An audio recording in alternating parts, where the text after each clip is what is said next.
Hello friends, कैसे हो आप लोग। तो चलिए आज का ट्रेड डिस्कस करते हैं। ठीक है। अ, तो अभी मैंने आप लोगों को बताया नहीं, इससे लास्ट जो वीडियो था आई गेस वो कहीं यहाँ पे इधर कहीं पे कुछ था ना, इस रेंज में मार्केट था आई गेस। इस दिन का मार्केट था मे बी, है ना, कुछ ऐसा था। 2-3 दिन पहले का मार्केट था जिस दिन मार्केट बहुत चौपी सा था। हाँ, ये वाला मार्केट होगा मे बी, क्योंकि मार्केट बहुत ही चौपी था, मतलब एक ही रेंज में फंसा हुआ था, है ना। लास्ट वीडियो शायद मैंने यही बनाया। फिर इसके बाद ना मुझे बैक टू बैक लॉसेस हो रहे थे। ठीक है। मैं ऑलमोस्ट डेली M2M में प्रॉफिट दिख रहा था। M2M मतलब होता है ना कि PNL में प्रॉफिट दिख रहा था, बट मैं बुक नहीं कर पा रहा था। ठीक है। तो जो भी रीजंस है, जो भी है, वो मैं एक्सप्लेन करता हूँ थोड़े से। ठीक है। तो वो पहले तो आज का ट्रेड डिस्कस कर लेते हैं। ठीक है। तो आज तो शुरुआत में मैंने ट्रेड लिया था, है ना, 22,200 पे जो है ना, कल जो है ना, कल भी बहुत ज़्यादा अच्छा रेजिस्टेंस था। कल मुझे इसके ऊपर भी लॉस हुआ था। ठीक है। कल भी मुझे मतलब M2M में प्रॉफिट बहुत ही अच्छा दिख रहा था। ठीक है। लेकिन आज मैं ट्रेड नहीं करने वाला था। मैंने ट्रेड क्यों किया मैं वो भी बताऊँगा, और आज का प्रॉफिट भी काफ़ी अच्छा है ना। ऑलमोस्ट मतलब कैपिटल 100% का प्रॉफिट है, बट आपको समझना पड़ेगा कि ऑप्शन बाइंग में 50-40% बहुत ही नॉर्मल है ना। कैपिटल डबल डबल भी होना बहुत ही ऑप्शन बाइंग में आसान है, मतलब। ठीक है। क्योंकि आपका लॉस भी जो होता है 30-40% कर करके होता है ना। तो इसलिए कोई मतलब कोई बहुत ज़्यादा वो नहीं है। ठीक है ना। तो आप नॉर्मल 30-40% का लॉस, 30-40%, 50% का लॉस भी होता है। ठीक है ना। इसलिए ऑप्शन बाइंग का जो फर्स्ट रूल है वो ये है कि आपको 10% कैपिटल से ही करना है। मानो फॉर एग्जांपल अगर आपके पास 1 लाख कैपिटल है, तो आपको बस सिर्फ 10,000 से करने हैं। जैसे 10,000 50,000 हो गया, 5,000 निकाल लो, करने 10,000 से ही है। समझ रहे हो। या फिर अगर 2 लॉट से करते हो, सिर्फ 2 ही लॉट से करने हैं। समझ रहे हो। तो इस हिसाब से। ठीक है। क्योंकि वो आप कितना 1 लाख से खेलोगे 3 लाख हो जाएगा, लेकिन फिर जाएगा भी फिर 1.5 लाख, है ना। तो ये दिक्कत होता है ऑप्शन बाइंग में। ठीक है ना। और जैसा मैंने बताया था लास्ट वीडियो में भी कि मैं ऑप्शन सेलिंग करता था, है ना, फिर उसके बाद मैं ऑप्शन बाइंग पे आया। लेकिन जो मैं करता हूँ ना वो एक्चुअली स्काल्पिंग का प्रोसेस है। ठीक है ना। ये बात ना मुझे पता नहीं था। ठीक है। मतलब मुझे पता, मतलब उतना ज़्यादा वो नहीं था कि मतलब मुझे जल्दी से प्रॉफिट बुक करके निकलना है वगैरह वगैरह कर करके, है ना। क्योंकि मैं क्या करता हूँ ना, जैसे मान लो ये ट्रेंड लाइन है, ये अगर 2 बार सपोर्ट ले लिया, तीसरे बार जब अगर मैं यहाँ पे ले रहा हूँ, जैसे ये 10 मिनट का काइंड ऑफ हैमर है, अगर मैं इस पर लूँगा तो यहाँ से यहाँ तक का मुझे 10 पॉइंट मिल जाएगा। तो मैं यहाँ पे लूँगा, यहाँ पे एंटर करके एग्जिट कर जाऊँगा। ट्रेंड लाइन का सपोर्ट लिया, यहाँ पे एग्जिट कर जाऊँगा। यहाँ पे ये हैमर बना, ये डोजी कैंडल है, इसके बाद जैसे ही ग्रीन कैंडल, इसमें तो नहीं दिख रहा है, और ये 10 मिनट में नहीं होता है, 5 मिनट्स या 3 मिनट्स में होता है। ठीक है। ये देखो जैसे यहाँ पे ये इनगल्फ है ना, ये इनगल्फ जैसे बना ट्रेंड लाइन के सपोर्ट पे, मैं यहाँ पे लूँगा, यहाँ से बहुत ज़्यादा 15 पॉइंट 20 पॉइंट मिल जाएगा इसमें। तो मुझे 20 पॉइंट तक का वेट भी नहीं करना है, क्योंकि कहीं बीच से मतलब वो बाउंस बैक आ गया, तो क्योंकि 22,000 बहुत ही अच्छा रेजिस्टेंस था, है ना। तो इस कारण से मैं जो करता हूँ बहुत ही स्काल्पिंग करता हूँ, बहुत ही मतलब 10 से 15 मतलब 15 मिनट मैक्सिमम होल्ड करना होता है ट्रेड, है ना। ये मैंने अभी आज मैंने क्यों ट्रेड लिया, मेरा आज हॉलीडे था, है ना। मैं बिल्कुल ही मतलब मैं अभी 2-3 दिन का हॉलीडे लेने वाला था, क्योंकि बैक टू बैक इतने लॉसेस हो रहे थे ना। डेली M2M प्रॉफिट देख पाने के बाद लॉस झेलना मतलब बहुत ही गंदा फील होता है ना। प्लस आपका जो मानो कोई भी चीज़ आप करते हो, है ना, तो उसमें जो आपको होता है ना, मानो कि आपका टाइम बर्बाद हुआ, ये बर्बाद हुआ, इसमें टाइम भी बर्बाद होता है, एनर्जी भी बर्बाद होता है, एंड प्लस आपका कैश भी जाता है ऑप्शन बाइंग में। ठीक है ना। कैश भी बहुत ज़्यादा अच्छा खासा जाता है। ठीक है। तो मुझे थोड़ा सा प्रॉफिट ग्रीड के चक्कर में, या फिर जो भी बोल लो, ग्रेड ही बोलते हैं, है ना। तो थोड़ा सा प्रॉफिट के चक्कर में ना, कि हाँ थोड़ा सा जल्दी से ये कर लेते वो कर लेते, इस चक्कर में बहुत ज़्यादा मतलब लॉस हुआ जा रहा था। ठीक है ना। तो चलिए मैं बताता हूँ पहले आज का ट्रेड कैसे था। आज का ट्रेड जो पहला ट्रेड जो लिया ना मैंने, वो कल मुझे यहाँ से यहाँ तक का ना, इसमें लॉस भी हुआ था। ठीक है। कल मैं बिल्कुल मतलब यहाँ पे इधर कहीं पे ट्रेड लिया हुआ था, और सीधे ऑल ऑफ अ सडन ये ग्रीन कैंडल बना। ठीक है। फिर मुझे लगा ये ट्रेंड लाइन पे शायद सपोर्ट लेके नीचे आएगा, बट ये सीधे ऊपर चला गया। बहुत ज़्यादा लॉस था मतलब मेरा, है ना। जबकि कल मैंने इधर कहीं पे लिया था, इधर पता नहीं कहाँ पे लिया था, तो मुझे M2M में काफ़ी अच्छा प्रॉफिट दिख रहा था, जितना ऑप्शन बाइंग के लिए मतलब काफ़ी अच्छा है ना। बट मैं एग्जिट नहीं किया, क्योंकि मैं लॉन्ग टर्म होल्ड करने के लिए मुझे आदत था। मुझे आदत ही नहीं है कि मैं लिमिट ऑर्डर लगा कभी एग्जिट करूँ जल्दी से, है ना। जैसे आज भी मैंने यहाँ से लेके यहाँ तक सारा मूव, पूरा सारा का सारा मूव कैप्चर किया है। ठीक है। तो आज तो सबसे पहले पहला ट्रेड में बताता हूँ। तो 22,250, 22,200 पे बहुत ही अच्छा रेजिस्टेंस था। आज मार्केट इधर कहीं ओपन हुआ है ना, 21 ना। ठीक है। ये कैंडल होगा, अच्छा ये कैंडल नहीं, ये वाला है। ओके। ठीक है। ये देखो ये फर्स्ट कैंडल है, इसको भी मैं हटा देता हूँ, वही 1 आवर का रेंज है एक्चुअली, है ना, इसको मैं इधर कर देता हूँ। ठीक है, ये देखो ये 1 आवर का ये है ना। ये कैंडल मतलब फर्स्ट, अच्छा सॉरी 1 आवर नहीं है, एक सेकेंड, 10 मीटर कैंडल बियरिश ही था ना, तो ये हाँ ये देखो ये बियरिश कैंडल है। ठीक है, बियरिश कैंडल है, बट देखो आधा से ज़्यादा उसका बाइंग प्रेशर भी है ना, ऐसा कंप्लीट बियरिश भी नहीं है, लेकिन ये रेड कैंडल बना तो सही। ठीक है, कल के इतने अच्छा ये बुलिश होने के बावजूद रेड कैंडल नहीं बनना चाहिए था, है ना, और इसको तुरंत ऊपर जाना चाहिए था। बट मेरे दिमाग में क्या था, मैं इसमें स्कैल्प करने वाला था आज। ठीक है तो मैं क्या किया, मैंने जब ये वाला जो 3 मिनट का ये सप्लाई जोन है ना, 3 मिनट का सप्लाई जोन है, 3 मिनट के सप्लाई जोन पे और 22,250 पे हाईएस्ट ओया है, हाईएस्ट ओपन इंटरेस्ट बना हुआ था कॉल का। ठीक है, 22,250 अभी तो नहीं दिखेगा आपको, लेकिन अगर इस टाइम पे देखते हैं ना 22,250 पे बहुत ही ज़्यादा था। मेरे पास डेटा है ऑलरेडी, मैं आपको बता सकता हूँ कि सुबह में कितना था, है ना। कितना है ये 22,250 ना, 22,250 पे था 17 लैक्स। ठीक है, 17 लैक्स थे और 15 लैक्स था, कॉल हुआ है 17 था और पुट 5 था, है ना, 17 लैक्स था, तो ऑलमोस्ट ट्रिपल है ना। और उससे पहले उससे अच्छा क्या है कि 22,000 पे भी रेजिस्टेंस था। 22,000 पे कितना था, और 22,000 था 53 कॉल्स का सेल था एंड 32 पुट का सेल था। तो ये भी बहुत ही ज़्यादा रेजिस्टेंस दिखा रहा था। इसमें क्या होता है ना, अगर इतना अच्छा जोन है ना तो आपको एक पुल बैक तो दे ही देगा, है ना। तो मैंने क्या किया था यहाँ पे कहीं पे, क्योंकि मुझे लग रहा था कि अब यहाँ से ऐसे कर करके प्राइस नीचे जाना चाहिए, है ना। अगर नहीं जाता ना तो फिर मैं यहाँ एग्जिट कर देता, बट मुझे ये था कि एटलीस्ट एक बार तो थोड़ा सा मूवमेंट दे देगा। तो मैंने यहाँ पे कहीं पे एंट्री किया था, इस वाले कैंडल कहीं पे यहाँ पे, ठीक है ना। और ये शायद तक आपको स्क्रीन दिख रहा हो, पता नहीं, ये मैंने थोड़ा सा लिखा था 108.5 पे मैंने एंटर किया था और मैंने 125 पे बुक कर लिया, है ना। मैं जबकि 10 ही पॉइंट कैप्चर करने के चक्कर में था, क्योंकि मुझे बार बार था ना, तो मैं चाह रहा था आज अपने आप को बूस्ट करने के लिए बस 10 पॉइंट कैप्चर करूँगा 2-3 बार। ठीक है, और मेरा मैक्स था कि 2 या 3 ट्रेड लूँगा, है ना, और 10-10 पॉइंट कैप्चर करूँगा मैं। मेरा बस यही था कि आज मुझे लॉस नहीं करने हैं, ठीक है ना। तो यही था, इसीलिए मैं फर्स्ट किसी भी जोन का ना फर्स्ट टेस्ट पे ले रहा था, और तुरंत जैसे ही थोड़ा सा पुल बैक दे रहा था मैं एग्जिट मार रहा था। ठीक है, तो मैंने एक ट्रेड तो यहाँ पे लिया हुआ है ना, 3 मिनट के सप्लाई जोन से। ओ आई चेन हाइएस्ट था, है ना, कॉल हुआ है बहुत ही ज़्यादा हाइएस्ट था। प्लस शुरुआत में मुझे देख भी रहा था कि जो सेंसिबल में अगर आप देखोगे ना, जैसे इसके ऊपर मैं वीडियो बना चुका हूँ, है ना, तो लास्ट में मैं देख रहा था, मैं टोटल ओआई देखते रहता हूँ। 22,250 है ना, तो 22,250 पे क्या हो रहा है देख लो, 67 लैक्स है, 7 लैक्स है, मतलब कंप्लीट रेजिस्टेंस है ना। इस पर देखो 1.3, ये तो बाद में बनाया, बहुत बाद में बनाया ये सब, है ना। बट शुरुआत में आपको जब मैं मार्केट खोला था सुबह में 22,250 और ये 22,200, हाँ 22,200 पे भी था, लेकिन इस पर थोड़ा सा सपोर्ट भी था 53.32, है ना। लेकिन हाँ, इस पे ना शुरुआत में क्या हो गया, इस पे शुरुआत में बहुत अच्छा हुआ था, 59.47 भी बन गया था, है ना, 9:30 के अप्रॉक्स में या 9:15 के पास। लेकिन उसके बाद क्या हो गया, अरे उसके बाद काफ़ी बना है ना। तो उसके बाद जो ये जो यहाँ से यहाँ तक ऊपर गया है ना, इसमें काफ़ी अच्छा मतलब मूवमेंट हुआ है। मैं आपको बताता हूँ कि इसमें जो 22,000 कितने का है, 22,200 का, इसमें क्या था, जैसे मैंने बताया ना अभी 53.32 था, 32 का ये था, ओआई था कॉल और पुट का।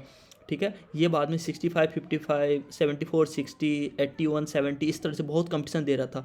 तो मुझे पता था यहाँ किसी ना किसी का तो ब्रेकडाउन होने वाला है, या तो मार्केट यहाँ से पूरा ऊपर जाएगी या फिर नीचे आएगी, है ना। ये तो बिल्कुल मतलब ये होने वाला था, है ना। प्लस मैक्सिमम चांस नीचे आने का था, क्यों, क्योंकि कल इतना पोजीशन इतना ऊपर जाने के बावजूद ना 22,250 पे जो लोग कॉल होल्ड किए हुए थे ना, वो एग्जिट किए नहीं थे। मतलब उनको पता था कि भैया आज फंसा के इनको कल निकल जाएंगे हम लोग, है ना, क्योंकि एक्सपायरी दिन तक तो वो वेट नहीं कर देंगे, एक ना एक दिन वो फंसा के निकलने वाले थे, है ना।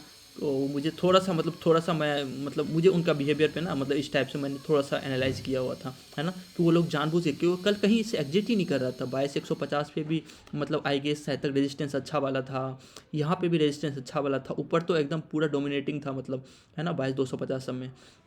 तो मुझे लगा इतना रेजिस्टेंस से कहाँ भागेगा अब ये लोग, ठीक है।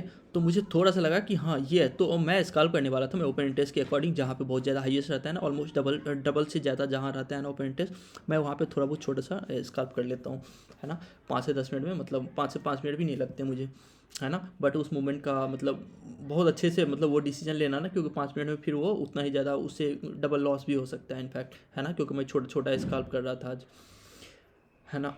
तो एक तो ट्रेड मैंने यहाँ पे लिया, दूसरा ट्रेड मैंने कहीं यहाँ पे टॉप पे पकड़ा हुआ है कहीं पे, मुझे एग्जैक्टली याद नहीं है, लेकिन जब यह प्राइस यहाँ 22,200 पे आया था ना, 22,250 के आसपास यहाँ पे, ठीक है, यहाँ 22,200, एक सेकेंड, उसके बाद मैंने 22,200 का लिया हुआ है, लेकिन मैंने कहीं टॉप में लिया था 22,200, अच्छा शायद तक मैंने यहाँ पे लिया था आई गेस में भी, है ना। 1 मिनट में बताता हूँ, ये इतना ज़्यादा मूव कर चुका है ना। हाँ अच्छा अच्छा अच्छा, 22,200 ना, 200 यहाँ पे है 200, ओके। तो मैंने लिया कैसे, 3 मिनट 5 मिनट, अच्छा 22,200 में भी शायद तक मैंने इस इनगल्फ के ऊपर लिया हुआ है, मुझे याद नहीं सही से, क्योंकि मैं ओपन इंटरेस्ट पे बहुत ज़्यादा वो था, तो और मुझे छोटा सा मूव कैप्चर करना था बस, है ना। तो मुझे सही से याद नहीं है, और शायद हाँ शायद तक ना ये वाला जो ये है ना 5 मिनट का मतलब सप्लाई जोन काइंड ऑफ, है ना, काइंड ऑफ सप्लाई जोन है, 5 मिनट का काइंड ऑफ सप्लाई जोन है, और 5 मिनट का ये इनगल्फ है, तो ये दोनों कन्फर्मेशन मेरे लिए काफ़ी था, प्लस मेरे को ओआई सपोर्ट कर रहा था, ठीक है ना। तो मैंने इसके ऊपर लिया हुआ था, इसके ऊपर ही मैं छोटा सा प्रॉफिट लेके ना निकल गया था, है ना। ये इसमें छोटा सा प्रॉफिट लेके निकल गया था, क्योंकि मुझे रिस्क बिल्कुल ही नहीं लेना था, मुझे बस आज अपना दिन मतलब कुछ भी प्रॉफिट में मतलब एंड करना था, ठीक है। फिर उसके बाद मैं आराम से बैठा हुआ था कि मतलब कुछ नहीं कर पाऊँगा शायद अब। तो उसके बाद क्या हुआ, उसके बाद मैंने लिया है 22,150, 22,150 इधर कहीं पे, ठीक है। ये मैंने मार्क कर रखा होगा, ये यहाँ पे एरो पे, है ना, ठीक है। मैंने इस वाले एरो पे लिया है, क्यों लिया है तो मैं आपको 3 मिनट में ले चलता हूँ। ये काइंड ऑफ सप्लाई जोन है 22,150 ना, हाँ ठीक है। मैंने इस वाले सप्लाई पे लिया है, 3 मिनट का सप्लाई जोन पे, क्योंकि यहाँ पे ना कॉल ओआई मतलब इतना खतरनाक, मतलब 5-5 10-10 लाख भर भर के भर रहे थे, बढ़े जा रहे थे, है ना। और पुट का जो ओआई था ना, मतलब गजब मतलब तरीके से मतलब वो लोग प्रॉफिट मतलब बुकिंग हुआ है आज, ठीक है ना। तो मैंने यहाँ पे लिया हुआ था, फिर उसके बाद थोड़ा थोड़ा देर ये हुआ, थोड़ा सा लॉस भी दिख रहा था, 200-400 रुपये करीब मेरे को लॉस भी दिख रहा था यहाँ पे, एंड फिर उसके बाद काफ़ी अच्छा मूवमेंट कैच किया। फिर मैं प्राइस जब यहाँ से यहाँ मूव किया ना, फिर भी मैं एग्जिट नहीं किया था, है ना, क्योंकि मुझे पता था इतना अच्छा मूवमेंट देने के बावजूद, और कॉल हुआ है एज सच यहाँ पे 22,100 पे खतरनाक था, मतलब 1 करोड़ 1.5 करोड़, 22,100 दिखाता हूँ मैं, ये देखो 22,100, है ना। अभी तो 89.42 दिखा रहा है, लेकिन ये 1 करोड़ से ज़्यादा भी था। 22,100, एक सेकंड में बताता हूँ आपको 22,100 पे कितना था।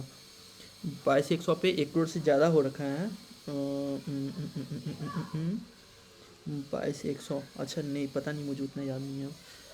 22,100 पे, लेकिन एक समय पे यहाँ पे 1 करोड़ और यहाँ पे 43 लाख था, मतलब कॉल का हुआ है 1 करोड़ था, और ये 43, मतलब ऑलमोस्ट 50% था इसका, 50% से भी कम। तो इसके लिए मैं बहुत ही ज़्यादा मतलब वो था कि हाँ सेलिंग में, मतलब अभी तो ऊपर तो बहुत ज़्यादा नहीं जा पाएगा, क्योंकि ऑल ऑफ ए सडन और 3 बज चुका था, 3:05 3:10 ऐसे बहुत सारा टाइम हो चुका था। तो मुझे ये था कि अब इतनी जल्दी इतना मूव नहीं कर पाएगा, है ना। इनफैक्ट आपको मैं बताता हूँ कि 22,000 पे ना बहुत ही अच्छा सपोर्ट था, है ना। ओआई का सपोर्ट बहुत ही अच्छा था, बहुत ही ज़्यादा, बहुत मतलब खतरनाक वाला। लेकिन क्या हुआ ना, 22,000 का सपोर्ट भी बहुत ही ज़्यादा वीक हो गया। ये जो अभी आप दिख रहा है ना रेड कैंडल, इतना रेड बार इतना बड़ा, ये एकदम बित्तू सा था, इस तरह का दिख रहा था, ठीक है। अब यहाँ से ही रेड कैंडल बड़ा होकर इतना सा हो गया था, ठीक है, क्योंकि यहाँ पे पुट हुआ है भर भर के आया हुआ था, ठीक, सॉरी कॉल हुआ है ना। तो इसका आंसर मुझे ये था कि रेजिस्टेंस क्रिएट हो सकता है, और ये टूटेगा, तो इसके लिए मैं रिस्क लेने के लिए तैयार था, है ना। क्योंकि एक बार मार्केट थोड़ा सा जब वो होता है ना, तो थोड़ा सा ऊपर थोड़ा सा मतलब रिट्रेसमेंट लेता है ना। इसके लिए मैं यहाँ पे ये था, मैंने अभी एक यूट्यूब चैनल भी देखा, उसमें उसने बोला कि मेरा प्रॉफिट 5 लाख था, एंड यहाँ पे आते आते उसने कहीं ऊपर जाते जाते बुक कर लिया, तो उसका प्रॉफिट 2 लाख हो गया था। तो मेरा करीब करीब ठीक है, मतलब ये मतलब मैंने रिस्क लिया ऑब्वियसली, है ना, क्योंकि 22,100 पे मुझे ऑप्शन चेंज दिख रहा था, एंड प्लस और जो पॉजिटिव भी हो रहा था, जैसे 22,100 पे जो मतलब पॉजिटिव हो रहा था, जैसे पुट ओआई बढ़ रहा था ना, तो वो 1 लाख 2 लाख इस तरह से बढ़ रहा था, एंड कॉल ओआई जो है ना उससे ज़्यादा बढ़ रहा था, ठीक है। तो इसके लिए मैंने सोचा ठीक है, चलो ठीक है, थोड़ा सा देखते हैं, जितना मेरे को प्रॉफिट चाहिए था उतना मिल चुका था, मैं सोचा चलो ठीक है रिस्क लेते हैं, है ना। तो ये प्रॉफिट ऑलरेडी मैं इसको काउंट भी नहीं कर रहा था, ठीक है ना, कि ये मतलब मेरा प्रॉफिट हो पाएगा, है ना। लेकिन ठीक है, क्योंकि आज मेरा जो एक्सपेक्टेशन था ना कि एटलीस्ट दिन में मतलब मैं पीएनएल मेरा ग्रीन होना चाहिए, वो मैं करके ही जाऊँगा किसी भी तरीके से, तो वो मतलब मेरा टारगेट हो गया था, ठीक है ना। तो ये लॉजिक था, ठीक है। और कल का तो ये मूव में बहुत ही गंदा लॉस हुआ है मुझे, थैंक गॉड मैंने एक ही लॉट लिया था। मैं देखते ही रह गया यहाँ पे कैसे हुआ। मैं बिल्कुल निश्चिंत था कि हाँ ठीक है, बाय से 150 150 देखो यहाँ पे रेजिस्टेंस है ना, मुझे लगा ये रेजिस्टेंस ब्रेक तो करेगा नहीं। ये वाला कैंडल जब यहाँ पे क्लोज हुआ ना तो मुझे थोड़ा सा डाउट हुआ, लेकिन ओपन रेजिस्टेंस बढ़ता जा रहा था, बढ़ता जा रहा, all of sudden green candle ऐसे आ गया। फिर मुझे लगा ये क्लोजिंग देगा, मतलब यहाँ पे ये हो जाएगा, क्या बोलते हैं, हैमर टाइप का बन जाएगा, बट ये हैमर बना ही नहीं। क्या हो रहा था पता ही नहीं चला मुझे कल, है ना। तो कल ये मेरा फर्स्ट एक्सपीरियंस था जिसमें ना ऑप्शन चेन कभी कभी मतलब इस तरह से काम नहीं भी कर सकता। इसके लिए एसएल, जैसे पहले मैं क्या कर रहा था ना, बहुत ही एग्रेसिवली, है ना। मैंने जब शुरुआत किया था ना ये स्कैल्पिंग करना खुद से, मतलब क्योंकि मैंने सच किसी से सीखा नहीं ना, तो मैंने यूट्यूब वीडियो देखा था। इनफैक्ट कल परसों से मैंने यूट्यूब वीडियो देखना शुरू किया, स्कैल्पिंग होता क्या, कैसे करते, है ना। मैं बस प्राइस का मूवमेंट देख रहा था कि 3-5 मिनट में किस तरह से प्राइस रिवर्स करता है। अब देखो ये इनगल्फ है, यहाँ पे प्राइस रिवर्स किया, ये इनगल्फ है, प्राइस रिवर्स किया, ये इनगल्फ है, प्राइस रिवर्स किया, है ना। ये देखो ये इसको भी इनगल्फ बोलते हैं इस तरह से, मतलब स्टीव निशन का जो बुक है ना उसमें इसको भी इनगल्फ बोला गया है, बट ठीक है इसको नहीं मानते हैं, चल जाएगा काम, है ना। और जहाँ पे जो मैंने यहाँ पे पैटर्न पे लिया था आई गेस वो भी इनगल्फ पे था 5 मिनट्स का। ये देखो ये वाला भी यहाँ पे इनगल्फ बना तो इतना दूर नीचे आया, ये वाला इनगल्फ बना तो इतना दूर ऊपर आया, ठीक है ना। तो वो होता है कभी कभी, है ना, लेकिन आपको पता होना चाहिए बस अगेंस्ट मोमेंटम ही काम करता है ना। प्लस एक की सपोर्ट लेवल या की रेजिस्टेंस लेवल, जैसे 2200 की रेजिस्टेंस लेवल था, वहाँ पे अगर रेजिस्टेंस बनेगा डैट मीन्स कि यहाँ तक बाइंग हुआ, उसके बाद ऑल ऑफ ए सडन पूरा इतना गंदा सेलिंग, समझ रहे हो आप, तो आराम से आप इतना सेलिंग होगा, ठीक है ना, यहाँ तक आएगा। इनफैक्ट मैंने तो इधर ही कहीं प्रॉफिट बुक कर लिया था क्योंकि मुझे राउंड नंबर कुछ दिख रहा था, तो मैं रिस्क भी नहीं ले रहा था, और मैंने एकदम बिल्कुल 3, 27, 28 इस तरह से कहीं बुक किया है प्रॉफिट, ठीक है। तो आज का दिन तो ठीक था, काफ़ी अच्छा था मतलब मेरे उसके लिए, लेकिन काफ़ी अच्छा लर्निंग मिला। लॉस से क्या होता है ना कि बहुत बार क्या होता है ना कि आप जब बार बार प्रॉफिट कर रहे हो ना तो बहुत ज़्यादा ईगो भी आ जाता है। ये मेरे साथ बहुत बार हुआ है। एक बार तो एक 2 मंथ लगातार मेरा प्रॉफिट हो रहा था, मुझे तो लग रहा था मैं अब भगवान ही बन गया हूँ, है ना, कि स्टॉक में ट्रेडिंग करना is very easy, this that blah blah जो भी होता है ना, वो सब थोड़ा सा ईगो आना शुरू हो जाता है ना। इसके लिए मैंने एक कोट सुना था, मार्केट मेक्स यू हम्बल, है ना, तो वो बहुत ही ज़रूरी है, क्योंकि जब भी आप थोड़ा सा प्रॉफिट हुआ 3-4 दिन, आप 1-2 दिन ब्रेक ले लो, नहीं लोगे ना तो फिर आपको वो जो दिमाग पे सवाल है ना, हाँ कल मुझे मानो फॉर एग्जाम्पल कुछ भी 10,000 प्रॉफिट हो रहा है, 1,000 हो रहा है, 2,000, मानो आप डेली का 2-2 हज़ार उठा रहे हो, है ना, तो आपको लगने लगा अरे 2,000 हो गया, महीने का 40,000 ऐसे हो जाएगा, मैं लॉट डबल कर दूंगा 80,000 हो जाएंगे, इस तरह से बहुत ज़्यादा ईगो आ जाता है। तो उसी सब कारण काफ़ी वो हो गया। और प्लस में क्या कर रहा था, मैं इतना ओवर कॉन्फिडेंस हो गया था ना ऑप्शन चेन देख देख के, कि मैं हमेशा देख रहा था मेरा जो मैं देख रहा हूँ वो मैं काम कर रहा है, तो ईगो के कारण ना, ईगो नहीं, इसको ओवर कॉन्फिडेंस के कारण क्या हो गया ना कि मैंने क्या किया ना, बस मैं कन्फर्मेशन का वेट भी नहीं कर रहा था, मैं बिल्कुल 2200 पे गया, हाँ खरीद लेते हैं यहाँ पे, ले लेंगे, बुक कर लेंगे आराम से, मैं इस तरह से ट्रेड ले रहा था, है ना। तो ये मेरा एक थोड़ा सा गलती है। जैसे आप मानो ये, जैसे मैंने कल मैंने देखा ना, खुद से गौर किया जब मैं लेना शुरू किया था इसके ऊपर 3 मिनट 5 मिनट का इनगल्फ या 3 मिनट 5 मिनट के जोन से, है ना, 5 मिनट का जोन मतलब डिमांड जोन है सप्लाई जोन से, ठीक है। तो उस पर मैं कन्फर्मेशन वेट करता था, जैसे मानो ये देखो ये 10 मिनट का ये है, 3 मिनट का डिमांड जोन है, काफ़ी पावरफुल है, देखो दूसरे बार प्राइस आया यहाँ से रिएक्ट दिया, लेकिन मैं इस पर तभी लूँगा जब 22,170 जैसे है ना, 22,150 के आसपास अगर बहुत ही ज़्यादा ह्यूज सपोर्ट होगा ना, तो तब मैं यहाँ जाकर एंट्री मार दूंगा, है ना, क्योंकि मेरा एसएल इतनी दूर का है, ठीक है ना, चल जाएगा इतना, ठीक है, क्योंकि डबल मिल जाता है ऑलमोस्ट, ठीक है, लेकिन की रेजिस्टेंस लेवल पे होना चाहिए, है ना। तो देखो इसको तो अभी इस पे ऊपर लिखना संभव नहीं होगा, एक सेकंड में निफ्टी फ्यूचर पे लिख देता हूँ, ठीक है ना। तो देखो ट्रेडिंग करने के लिए आपको क्या चाहिए ना, आपको की सपोर्ट लेवल, की सपोर्ट लेवल और रेजिस्टेंस लेवल, ठीक है, ठीक है, एक चीज़ तो ये चाहिए, ठीक है, और दूसरा चाहिए आपको बाइंग स्लैश सेलिंग कॉन्फर्मेशन, ठीक है ना। अरे यार क्या हो रखा है, 2 things to know to become a trader, बस 2 ही चीज़ है, ठीक है ना। ये मैंने एक बहुत अच्छे बुक में पढ़ा, मुझे लगा अरे यार क्या मस्त मतलब ये दिया हुआ है थ्योरी, है ना। ये आप हमेशा याद रखना, आपको मज़ा आ जाएगा। ट्रांसफॉर्मेशन कैपिटल, ठीक है ना। तो देखो क्या होता है, दो चीज़ जानना होता है अगर आपको ट्रेडर बनना है ना, तो आपको दो चीज़ जानना है। एक तो कहाँ पे बाइंग हो रहा है ना, जिसको हम लोग सपोर्ट लेवल, रेजिस्टेंस लेवल, या फिर इसको बोल सकते हैं सपोर्ट, सपोर्ट की जगह लिख सकते हैं, है ना, बाइंग जोन। बाइंग जोन वैसे अलग होता है, सपोर्ट अलग होता है, बट ठीक है मैं यहाँ पे लिख देता हूँ सेलिंग रेजिस्टेंस, है ना, सेलिंग जोन। ओके, ठीक है ना। आपको दो ही चीज़ जानना होता है अगर तो आपको कभी भी ट्रेडर बनना हो ना, तो आपको बस इतना पता करना चाहिए कि कहाँ पे जो बड़े बड़े इंस्टीट्यूशंस हैं ना, जो हेज फंड वाले हैं, एल आई सी वाले जो भी है ना, इंश्योरेंस वाले जितने हैं, ये सब जो भी है, बड़े जैसे मोतीलाल ओसवाल हो गया, ये सब जितने भी ICICI डायरेक्ट वायरेक्ट, ये सब जो भी है ना, ये सब करते हैं ऑप्शन वगैरह में या स्टॉक में करते हैं, है ना। तो इसमें क्या करना होता है, एक तो आपको पता करना होता है कि सपोर्ट क्या होता है, रेजिस्टेंस क्या होता है, ठीक है, या बाइंग जोन क्या होता है, सेलिंग जोन क्या होता है। पूरा ट्रेडिंग कम्युनिटी भरा पड़ा है, बस इसी के ऊपर लोग ट्रेड करते हैं। फॉर एग्जांपल जैसे मैं बताऊं आपको, जैसे इसके नीचे जाएगा, दुनिया का जितना ट्रेडर होगा ना, अगर 10 मिनट का कैंडल, ये डेली टाइम 10 मिनट का कैंडल, अगर यहाँ पे ये जो रेड कैंडल है ना, अगर ये 10 मिनट में यहाँ बनेगा, दुनिया में जितने 10 मिनट में लेकिन बनना चाहिए, दुनिया में जितने ट्रेडर हो सब शॉर्ट करेंगे, दुनिया के जितने ट्रेडर हैं, समझ रहे हो आप। क्योंकि आप सोचो, यहाँ तक प्राइस नीचे आया, यहाँ से ऊपर गया, तो यहाँ पे कुछ बाइंग हुआ होगा तभी तो ऊपर गया होगा। इसका मतलब क्या हुआ, किसी ना किसी बड़े इंस्टीट्यूशन ने यहाँ पे बाई किया हुआ है, तभी तो ये पिवट आया ना। पिवट मतलब कहीं भी ऐसे इस टाइप का होना, इसका मतलब पिवट है, ठीक है।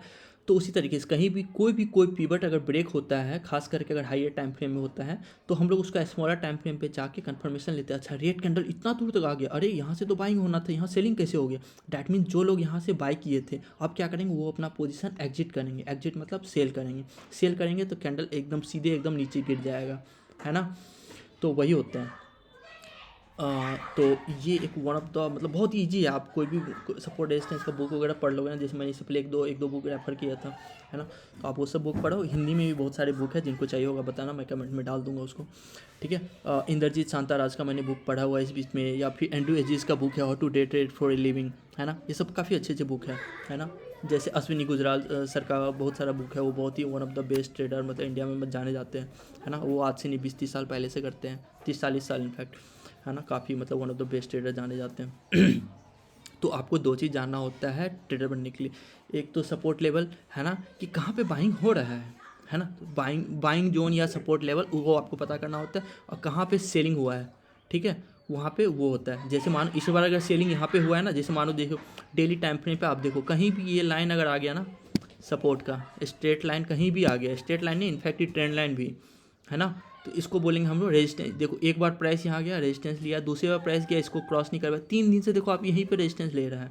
अगर चौथे दिन यहाँ पे मानो 10 मिनट में, ठीक है, 10 मिनट में, जैसे मानो कल अगर प्राइस, मान लो कल या परसों 3-4 दिन बाद मानो गैप अप होता है, ठीक है, और ये देखो मैं बताता हूँ, यहाँ पे अगर ग्रीन कैंडल ऐसे बन गया, तो दुनिया में जितने ट्रेडर होंगे ना सब बाय करेंगे, सारे के सारे बाय करने हैं, ठीक है, सारे के सारे, ठीक है। बस वॉल्यूम देख लेना है, ठीक है, वॉल्यूम बढ़ा है कि नहीं बढ़ा है। ऐसा तो नहीं कि वॉल्यूम नहीं बढ़ा है, बस थोड़ा सा सेलर ही नहीं है, एक्टिव ही नहीं है, बस बायर थोड़े बहुत एक्टिव हो गया और थोड़ा सा ये कर लिए, कि इसका मतलब वो लोग पोजीशन एग्जिट नहीं किए। एग्जिट करेंगे तो वॉल्यूम आएगा ना, दिखेगा ना कि हाँ मतलब 1 लाख लोग बाय सेल कुछ ना कुछ किए हैं वगैरह वगैरह जो भी है ना। तो यहाँ पे ग्रीन कैंडल बनना चाहिए, कैसा, तो ग्रीन कैंडल बनना चाहिए इस तरह का, है ना, या फिर इस तरह का, या फिर इस तरह का, अच्छा ग्रीन कैंडल, है ना, नीचे में वीक हो चलेगा, ये बाइंग प्रेशर दिखाता है, हाँ बाइंग है, ठीक है। तो ग्रीन कैंडल इस तरह का दिखे, इस तरह का दिखे, है ना, तो चलेगा, मज़ा आ जाएगा मतलब, है ना। तो सारा जितने ट्रेडर हैं दुनिया के सब इसी के ऊपर किए हुए हैं, ठीक है। इनफैक्ट कि अगर ऑप्शन ट्रेडिंग आपको कुछ भी नहीं आता है ना, बस आप इंतजार करते रहो, है ना। जिनको कुछ भी, जैसे मानो ये वाला प्राइस लेवल देखो, आप देखो 22,100, ये 21,665 है ना, ये कहाँ पे 21,650 के आसपास है ये, है ना। आप दिखाता हूँ मैं आपको एक सेकंड, और ये यहाँ पे, ठीक है। अब जब भी इसका ब्रेक डाउन होगा 10 मिनट का, अभी हो 4-5-10-15 दिन बाद हो, 1 महीने बाद हो, मैं यहाँ पे शॉर्ट करूँगा ही करूँगा। मेरा टारगेट क्या होगा, यहाँ से इससे पहले, है ना, या फिर यहाँ पे बाइंग जोन है तो मेरे को यहाँ से थोड़ा सा टारगेट दिख रहा है, लेकिन 10 मिनट में काफ़ी बड़ा दिख जाएगा ये टारगेट, ठीक है। जैसे मैं आपको दिखाता हूँ, रुक जाओ, जैसे मानो ये डिमांड जोन है, इसके बीच में, ये दोनों के बीच में टारगेट होगा, ये बहुत बड़ा पॉइंट है, आपको यहाँ से छोटा दिख रहा होगा, ये देखो कितना पॉइंट है, ये हो गया आपको 21,659 से 484, ठीक, ऑलमोस्ट 150-200 पॉइंट है, ठीक है, काफ़ी है, इतना पॉइंट कैप्चर कर लेंगे, ठीक है। तो इसी तरह से सारा सपोर्ट रेजिस्टेंस करने के लिए क्या होता है ना, अभी मेरे एक दोस्त ने मुझसे पूछा था सपोर्ट रेजिस्टेंस क्या होता है ना। तो एक चीज़ क्या होता है ना कि आप पहले जाओ डेली टाइम फ्रेम पे, किसी का भी कोई स्टॉक ले लो, कुछ भी ले लो, जैसे HDFC है ना। HDFC अभी आजकल इशू चल रहा है, तो चलिए उसको देखते हैं। ठीक है ओए, ठीक है डेली टाइम फ्रेम पहले देख लेते हैं। ठीक है, अब देखो डेली टाइम फ्रेम पे क्या होगा। डेली टाइम फ्रेम पे आप देखो तो ये वाला जो प्राइस है, इस वाले कैंडल पे प्राइस यहाँ से नीचे आया, फिर प्राइस ऊपर गया, फिर इसी यहाँ से प्राइस ऊपर गया, लेकिन फिर यहाँ पे इसको क्रॉस नहीं कर पाया, यहाँ पे गया इसको क्रॉस नहीं कर पाया, यहाँ गया, यहाँ से फिर सेलिंग शुरू हो गई। डैट मीन्स कि ये वाला जो पार्ट है ये रेजिस्टेंस है ना। रेजिस्टेंस को आप रेड कलर से कर सकते हो, सो डेट कि आपको पता चले प्राइस यहाँ से सेलिंग जोन को जनरली रेड से करते हैं हम लोग, है ना, बाइंग जोन को ग्रीन से। ठीक है ना, तो आपको पता चल जाएगा यहाँ पे सेलिंग होगा। जैसे देखो अब यहाँ पे करीब आ रहा है, अब देखो ये फिर धीरे धीरे अब, और यहाँ पे क्या है, जैसे ये वाला की लेवल है ना। और की लेवल क्या होता है ना, कभी मतलब आपको प्राइस मतलब बिल्कुल एग्जैक्टली ऐसा नहीं होगा कि आपको जैसे ये वाला प्राइस है 1474.80 एग्जैक्टली डिट्टो 1474 हिट करेगा। तो ये ना क्या करता है, कभी कभी सप्लायर बहुत ज़्यादा वो हो जाते हैं, है ना। मान लो कुछ लोग पोजीशन अपना कैरी कर रहे हैं, अब उनको लगता है प्राइस, मान लो कुछ लोग यहाँ पे सेल किए हुए थे, है ना, वो यहाँ पे मतलब कुछ लोग मानो यहाँ पे बाई किए, अब उनको लग रहा है कि यहाँ पे इससे पहले सेलिंग हुआ है, हो सकता है एग्जिट कर देता हूँ, कहीं प्रॉफिट बुकिंग हो गया। मे बी इस कारण से आज जो ये रेड कैंडल बना है ना, इसी कारण से हो गया, वो बना हो, है ना। इसी कारण से निफ्टी बैंक निफ्टी क्रैश भी, क्योंकि HDFC का बहुत ज़्यादा निफ्टी का पोर्सन कंसिडर होता है उसमें, है ना, बैंक निफ्टी में भी। ठीक है ना, तो इस कारण से क्योंकि वो लोग पैनिक कर गए होंगे कहीं कहीं गिर ना जाए, इसलिए सारा प्रॉफिट बुकिंग कर लिए कि कहीं क्रैश हो गया HDFC फिर से, या फिर हो सकता है कुछ न्यूज़ आ गया हो, है ना। तो की रेजिस्टेंस के पास ही जो होता है ना, ये होता है। जैसे निफ्टी भी आज गिरा है तो लाइफ टाइम हाई पे दिया है ना। और प्लस इसमें क्या होता है ना, जैसे मानो EMA 20, अब देखो EMA 20 के पास प्राइस आ चुका है, डैट मीन्स कि प्राइस ऑन एन एवरेज ठीक है, अच्छे लेवल पे है। ठीक है, EMA 20 होता है लास्ट 20 डे का वेटेड एवरेज प्राइस कितना होना चाहिए HDFC का, तो अभी ऑलमोस्ट उसी के आसपास है ना। और की रेजिस्टेंस के पास है, यहाँ पे अगर आप बाइंग करते हो, मानो बाइंग कर भी लिए ना, लॉन्ग टर्म इन्वेस्टर है, मानो कोई अगर बाइंग कर रहा है तो ठीक है, प्राइस यहाँ जाएगा, हो सकता है ऊपर चला जाए, लेकिन मैक्सिमम जो चांसेस है ना, मतलब 50% से ज़्यादा मान लो 60% चांसेस, वो चांसेस है कि यहाँ से प्राइस आएगा, अभी थोड़ा सा नीचे आएगा, फिर जैसे इस वाले जोन में जैसे बाइंग हुआ है, यहाँ से यहाँ प्राइस थोड़ा सा बाइंग ये तीनों एरिया पे बाइंग बहुत अच्छा हुआ है ना। तो इस एरिया से बाइंग हो जाएगा अगले बार। ठीक है, आप देख रहे हो ये वाला एरिया जो है, यहाँ से बाइंग शुरू हो जाएगा फिर से। ठीक है, नहीं होगा क्योंकि हम लोग क्या करते हैं, पहले तो एक बाइंग जोन पता चल गया। बाइंग जोन में क्या करते हैं, मानो डेली का अगर ये है ना, हम लोग क्या करेंगे, स्मॉलर टाइम फ्रेम में जाके 10 से 15, देख लो इतना बड़ा रेंज दिख रहा है, ऊपर में डेली टाइम फ्रेम में छोटा सा दिख रहा है। अगर यहाँ पे हमको 10-15 मिनट का कुछ भी ऐसा पैटर्न दिखा जिससे हमको पता चलेगा कि हाँ बाइंग शुरू हो गया। कुछ कुछ कैंडल का जो पैटर्न होता है, जैसे आप देखते होंगे तो आप लोगों को आइडिया नहीं लगेगा, लेकिन कुछ कुछ कैंडल का पैटर्न ऐसा होता है जिससे आपको पता चल जाएगा ओ बाइंग शुरू हो गया है क्या, अच्छा बाइंग शुरू हो गया, तो डैट मीन्स की प्राइस यहाँ से बाइंग शुरू हुआ है। लेकिन हम लोग क्या करते हैं, हम लोग कंफर्मेशन लेके बिल्कुल ही उसका ये होगा, ऐसा होगा, ये होगा, 3-4 चीज़ 4-5 चीज़ देख लेते हैं, और ये देख लेते हैं कहीं प्राइस ऐसा तो नहीं है कोई अपोजिट कुछ जोन बना हो या अपोजिट कुछ रेजिस्टेंस हो, है ना। तो उस तरह से सारा चीज़ देखना होता है। ठीक है ना, ये ओवरऑल मैंने आपको सारा चीज़ बता दिया। और सपोर्ट का क्या होता है ना, सपोर्ट का एक तो देखो जैसे इस वाले प्राइस पे बाइंग शुरू हुआ है, ठीक है, ऑलमोस्ट इस वाले रेंज पे, है ना, ये वाला प्राइस पे जब भी आएगा फिर से बाइंग शुरू हो सकता है। ठीक, और अगर ये वाला प्राइस जो है ना क्रूशियल होता है, ये अगर 2 बार सब यहाँ पे भी सपोर्ट लिया, इसी प्राइस के आसपास यहाँ पे भी सपोर्ट लिया है, इस प्राइस पे आया, मानो आपको दिख रहा है सेलिंग हो रहा है, यहाँ पे एक रेड कैंडल दिख गया, डैट मीन्स कि यहाँ पे जो बायर बाइंग किए थे, अब वो उनको लग रहा है ना कि अब भैया प्रॉफिट नहीं हो पाएगा, अब निकलना चाहिए, तो वो अब एग्जिट कर दिए थे, यहाँ पर रेड कैंडल बन जाएगा, है ना। या फिर कुछ लोग एग्रेसिवली यहाँ पे सेलिंग करने लगे, जो यहाँ पे बाई किए थे ना, मानो यहाँ पे जो सेल किए थे, फ्यूचर में तो यहाँ पे सेल भी होता है ना, तो वो यहाँ पे अब बाई करने लगे, है ना। तो उसके कारण कैंडल उसे ऊपर आ जाएगा, लेकिन वो लोग हो सकता है एग्रेसिवली सेलिंग ही करना, फिर से और क्वांटिटी ऐड करना शुरू कर दें, उनको लगे हाँ और नीचे जाएगा और नीचे जाएगा, है ना, तो वो अगर सेलिंग करना शुरू कर देंगे उसके कारण भी नीचे आ सकता है। ये लोग जो यहाँ पे बाई किए थे, मानो कोई बंदा है 1375 पे बाई किया, फिर से प्राइस 1375 आ गया 2 महीने बाद, उसको लगे अरे यार अब ये कुछ नहीं हो सकता, अब इसका HDFC का अब ये कुछ नहीं अच्छा नहीं, ये नहीं हो रहा है, वो नहीं हो रहा है, वो एग्जिट कर जाएंगे। तो यहाँ पे ग्रीन कैंडल बनेगा, हम लोग को पता चल जाएगा सेलिंग शुरू हो गया है, तो हम लोग क्या करते हैं, कैंडल का जब लो क्रॉस होता है ना, तो ले लेते हैं कन्फर्मेशन लेके कि हाँ चलो ठीक है अब यहाँ पे शॉर्ट करेंगे, और बस छोटा सा टारगेट लेके निकल जाते हैं। प्राइस यहाँ से हो सकता है पूरा जहन्नुम नीचे तक चला जाए, या यहाँ से हो सकता है यहाँ तक आ जाए, लेकिन हम लोग उतना रिस्क नहीं ले सकते, है ना, कि कब कैंडल किधर मुड़ जाएगा ना पता नहीं चलता है। हम लोग छोटा सा टारगेट बुक करके निकल जाते हैं। आपको ये टारगेट पता करने में, जैसे लोग बहुत सारे लोग हैं ना वो बोलते हैं कि एंट्री बता दो, कुछ HDFC खरीद लेके रिलायंस खरीद लो, भैया हम कैसे बता सकते हैं, हम लोग कन्फर्मेशन देखते हैं बिल्कुल वो करके, है ना। और उसमें भी एंट्री करने के बावजूद भी मतलब हम लोग को ध्यान रहता है कहीं अपोजिट में कुछ रेजिस्टेंस तो क्रिएट नहीं हो गया वगैरह वगैरह, कुछ भी किसी भी तरीके का, है ना, बहुत ही। और सपोर्ट जैसे एक तो मैंने बता दिया, आप डिफरेंट टाइम फ्रेम पे जाके 1 आवर में जाके, जैसे 1 आवर में जाओ, जैसे देखो 1 आवर में देखोगे ना तो आपको दिखेगा ये वाला पार्ट, जैसे यहाँ पे सेलिंग हुआ है, यहाँ पे भी सेलिंग हुआ है, फिर यहाँ पे इधर भी सेलिंग हुआ है, कौन ना, ठीक है। तो यहाँ पे सेलिंग हुआ है 3 बार, ठीक है, 1 आवर में जाके तीन बार सेलिंग हुआ है, तो यहाँ पे चांसेस है सेलिंग शुरू हो जाएगा, ये डेली टाइम फ्रेम पे भी दिख रहा था, है ना।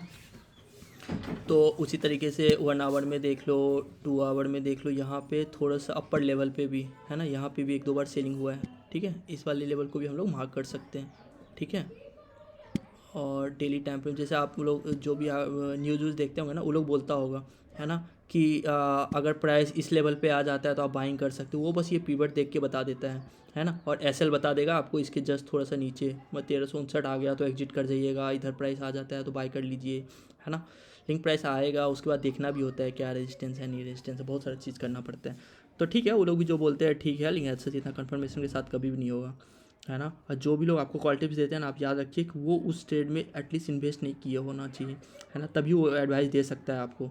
अगर वो इतना अच्छा ट्रेड मिल रहा है तो ऑब्वियसली वो इन्वेस्ट किया होगा। और जिसमें ये सेबी का रूल है, जिसको भी आप न्यूज़ पे देखते हैं ना, जो भी आपको एडवाइस देता है वो जो मतलब एनालिस्ट है ना, जो कि सेबी से रजिस्टर्ड है, उन लोग को अलाउ नहीं है कि वो लोग कुछ भी आपको मतलब आपको टिप्स देंगे जो कि जिसमें उन्होंने खुद एंट्री कर रखा है, ठीक है। अभी जो जी बिजनेस में वो लगा था ना 7-8 करोड़ का फाइन, वो इसी कारण से लगा था, उन्होंने खुद भी एंट्री कर रखा था, दूसरे को बता भी रहे थे, ठीक है। तो इस तरह से छोटा सा सपोर्ट वपोर्ट ऐसा सीखा जा सकता है। बाकी ट्रेंड लाइन वगैरह है तो ट्रेंड लाइन के लिए थोड़ा सा आपको देखना पड़ेगा, है ना। जैसे देखो ये वाला पार्ट देखो, ये देखो, जैसे सपोर्ट अभी हम लोग कैसे देखिए कि स्ट्रेट लाइन का सपोर्ट देखें ना, लेकिन अगर देखो ये वाला पार्ट यहाँ पे आया, इस वाला पार्ट पे यहाँ आया, तो इस वाला पार्ट पे यहाँ पे आएगा ना, तो यहाँ पे अगर हमको कुछ सेलिंग का ये दिखेगा तो हम लोग शॉर्ट कर देंगे, या फिर अगर इसके ऊपर ग्रीन कैंडल बनता है तो हम लोग को पता चलेगा हाँ बाइंग शुरू हो गया, ऊपर तक जा सकता है ना। लेकिन चूंकि यहाँ रेजिस्टेंस है तो हो सकता है नहीं लेंगे, बट ये इस तरह से काम करता है ट्रेंड लाइन, ठीक है। इस तरह से आप बहुत सारा देखा जा सकता है यहाँ पे, है ना। एक ये देखते हैं, ये देखो ये वाला ट्रेंड लाइन है, 2 ही पॉइंट है, 3 पॉइंट होता है ना मिनिमम, 3 पॉइंट टच करना चाहिए तब मज़ा आता है, तब उसके बाद वो वैलिड हो जाता है, ठीक है। ठीक है यार, सपोर्ट रेजिस्टेंस में इतना काफ़ी है। थोड़ा सा मतलब एटलीस्ट आपको पता चल गया ना कि एटलीस्ट पीवट जो होता है ना, जो मेन पीवट होता है ना। जैसे आप लोग कोई भी स्टॉक ले रहे हो ना, तो आप लोग क्या करो, डेली टाइम फ्रेम या वीकली टाइम फ्रेम पे चले जाओ, ठीक है, वीकली टाइम फ्रेम पे चले जाओ, है ना। और उसमें देखो कौन सा जो स्टॉक का प्राइस है ना पीवट के पास है, तो पीवट के पास इधर कहीं पे अगर होगा ना प्राइस तो इधर पे एंट्री कर सकते हो। और SL जो होगा ना इसके छोटा सा एकदम नीचे कर लो, ठीक है, उसके ऊपर आप एंट्री कर सकते हो।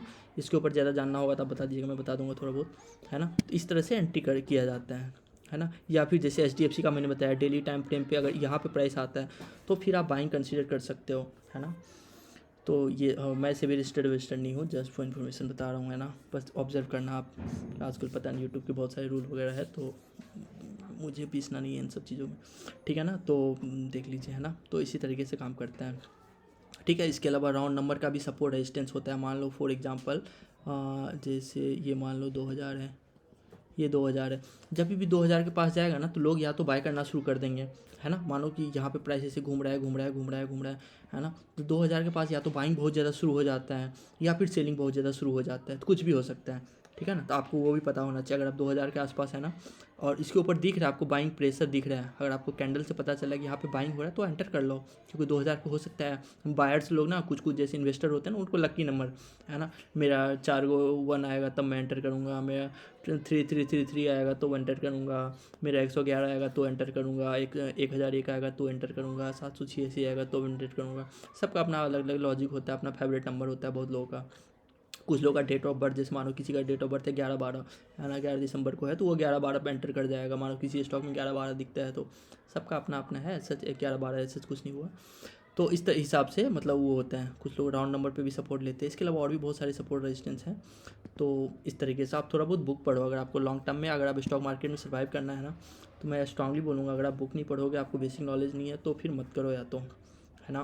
क्योंकि आपको पता ही नहीं होगा कहाँ पे, मानो पेटीएम में अगर फंस जाते आप, आपने 15 स्टॉक में कमाया हुआ है, पेटीएम में सारा बर्बाद हो जाता, ठीक है। या फिर जैसे मानो आपने पॉलीकैब ले लिया, है ना, और मार्केट क्रैश कर गया, तो आप कितना वेट करोगे क्या, है ना। आपको वेट करने का हिम्मत है उतना वेट कर सकते हो, यहाँ से यहाँ जाने में हो सकता है वीकली, है ना, तो 6 7 8 10 15 वीक भी लग जाए, है ना। तो आप समझो अगर 1 लाख आपने लगाया, यहाँ पे आपको 40,000 दिख रहा है, तो ये 1 लाख होने में आपको 7 से 8 वीक या मानो 3 4 महीने लग गए, तो 3 4 महीने वो 1 लाख लगा के कहीं पर आप 5,000 तो कमा सकते थे ना। अब यहाँ पे आके आपको, तो आपको कैसे पता चलेगा ये सब, है ना, पता ही नहीं चल सकता। ये देखो सप्लाई जोन बना के नीचे आया है, जब भी प्राइस यहाँ पे आएगा ना, आप याद रखो, आप नोट डाउन कर लो, जब भी 94 से 31 तो इसके प्राइस नीचे आएगा ही आएगा, क्योंकि सप्लाई जोन है। तो हम लोग सप्लाई जोन से डायरेक्ट नहीं लेते, हम लोग यहाँ पे कंफर्मेशन ले लेंगे कि छोटे टाइम फ्रेम पे सेलिंग दिख रहा है कि नहीं हमको, है ना, तो उस हिसाब से होता है, ठीक है। जब भी प्राइस देखो अब यहाँ पे आएगी तो भी सेलिंग होगा, क्योंकि यहाँ से सेलिंग शुरू हुआ था, है ना, सप्लाई जोन है, यहाँ पे आएगी तो भी सेलिंग शुरू होगा, ठीक है। तो इस हिसाब से ऐसे काम करता है, ठीक है। तो आपको 2 चीज़ चाहिए ट्रेडिंग के लिए, 2 चीज़ चाहिए आपको, एक तो सपोर्ट रेजिस्टेंस पता होना चाहिए, सपोर्ट रेजिस्टेंस कैसे होता है ना। आप इस सब के बारे में गूगल करो, अपना सब चीज़ों अपना थोड़ा बहुत आइडिया लगाओ कैसे होता है, क्या होता है, नहीं होता है, ठीक है। कहाँ लिखा कहाँ था मैंने, गायब हो गया क्यों, अरे हद हो गया। निफ्टी फ्यूचर में तो लिखा, चलो कोई बात नहीं। तो वही जो मैंने लिखा हुआ था ना, दो चीज़ चाहिए आपको ट्रेडर बनने के लिए, एक तो की सपोर्ट लाइन, की रेजिस्टेंस लाइन, और उसके ऊपर आपको बाइंग सेलिंग जो है ना छोटे टाइम फ्रेम पे दिखना चाहिए। अगर आपको दिख रहा है तो फिर आप एंट्री कर सकते हो। आपको पता होना चाहिए एग्जिट कहाँ पे करेंगे। मान लो बाइंग शुरू हुआ, लेकिन यहाँ तक है, लेकिन कुछ न्यूज़ आ गया, कुछ भी आ गया कि इसका फाइनेंशियल ख़राब है, किसी बड़े इन्वेस्टर ने उसमें से रुपये निकाल लिया, तभी मार्केट क्रैश करता है ना। जैसे आप पेटीएम का देखोगे ना, आपको पेटीएम का भी कुछ दिन पहले न्यूज़ आया हुआ था, ठीक है, कि जो मेन इन्वेस्टर थे ना, वो देखो आपको वीकली का सप्लाई जोन दिखाता हूँ, वो लोग दिसंबर में यहाँ पे एग्जिट किए हुए हैं। ये देख रहे हो ड्रॉप, यहाँ पे पूरा उन्होंने जितना अपना ऑर्डर हो सकता था सारा डाल दिया। तो जो लोग बाइंग करने वाले थे अपना खरीद रहे थे, फिर जब ये बायर थक गए, उन्होंने पूरा यहाँ से यहाँ तक पूरा सेल कर दिया। समझ रहे हो, मतलब यहाँ पे भी बायर है, लेकिन यहाँ पे वो इतना एग्रेसिव था, जिस ऑर्डर पे मिल रहा था उस ऑर्डर पे बेच रहे थे वो। समझ रहे हो, इतना नीचे प्राइस ज़्यादा कि जहाँ पे जो मिला सब बेच दिया उन्होंने, ठीक है। तो जो मेन काम था ना पेटीएम का, वो दिसंबर में ही पता चल गया था। जैसे वारन बफेट ने बेचा था, है ना, वो भी किसी इसी कुछ प्राइस रेंज वगैरह सब में बेचा हुआ था, है ना, बेचे हुए थे, है ना। तो उनको पता था, फंडामेंटल देख लिया था उन्होंने, कुछ इशू है, कुछ ऐसा है वैसा है, जो भी है, उनका दिन भर का काम ही यही है ना, फंडामेंटल चेक करते रहना, ठीक है ना। तो इस तरीके से काम चलता है, ठीक है। ये सप्लाई जोन है, जब भी प्राइस यहाँ पे आएगा इस रेंज में 881 के आसपास, फिर से सेलिंग शुरू हो जाएगा। अभी तो पहले ये वाला सप्लाई जोन पास करेगा, तब उसके बाद उस वाले से पहले ये वाला सप्लाई जोन है, पहले ये वाला सप्लाई जोन पास करेगा तब। पेटीएम तो अपना ऑल टाइम लो पे है, कुछ कहा नहीं जा सकता। अभी तो डिमांड जोन वगैरह भी कुछ नहीं बना हुआ है। 75। चलो गाइस ठीक है, बहुत लंबा वीडियो हो जाएगा, इसमें अपर सर्किट लग रहा है अभी तो, है ना। कुछ न्यूज़ आया होगा 2 3 दिन में। अच्छा, एक्सिस बैंक के साथ कुछ मर्जर हुआ था ना, एक्सिस बैंक या किसी बैंक के साथ इन्होंने अपना कुछ शिफ्ट किया, इसके कारण से अपर सर्किट लग रहा हो। चलो गाइस ठीक है, मिलते हैं फिर।